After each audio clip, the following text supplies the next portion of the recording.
Sage Intacct for Education's general ledger function includes the ability to create journal entries and specify journal types.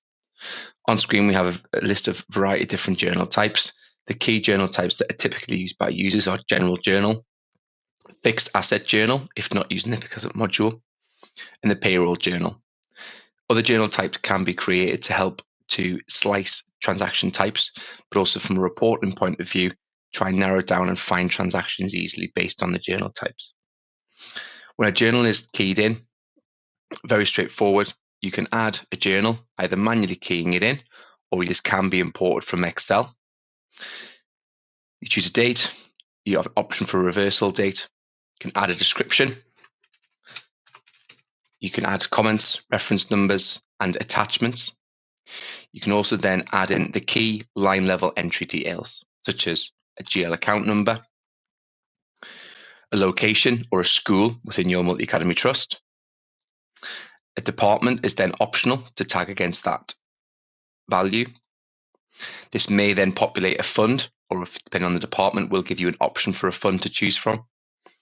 You can choose trip, and there is external values such as item and employee that can be tagged to help slice and dice your data. Debit and credit values are as you would expect. When you start keying in a new line for a new journal entry, the journal will automatically balance itself. You have the ability to add taxes. So for catering journals that may have, or catering invoices that may have both inbound and outbound tax, you can use this on-screen feature. You can also post a journal, or you can filter it through a journal approval policy.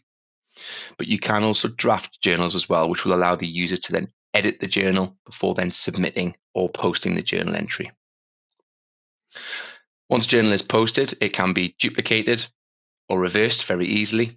It can also be memorized as well. So you can memorize and then set a recurring journal away. This can then be set on a schedule, which could be something like every X months, every X weeks.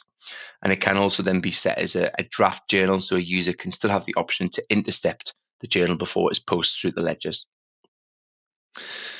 Other journal types in Intacct for Education include adjusting journals, which is a special journal type that allows you to post transactions into a closed period. For example, audit adjustments after the year end will need to be sort of captured and reposted. We have user-defined journals as well, which allow the program to post journal types that can and be selected to be included or excluded from certain report types. A classic example of this is purchase order commitments. So when a journal or a report is ran, you can choose to include or exclude any user-defined journal types, such as purchase order commitments. There is also statistical journal entries as well, which allows you to post non-financial metrics into your finance system.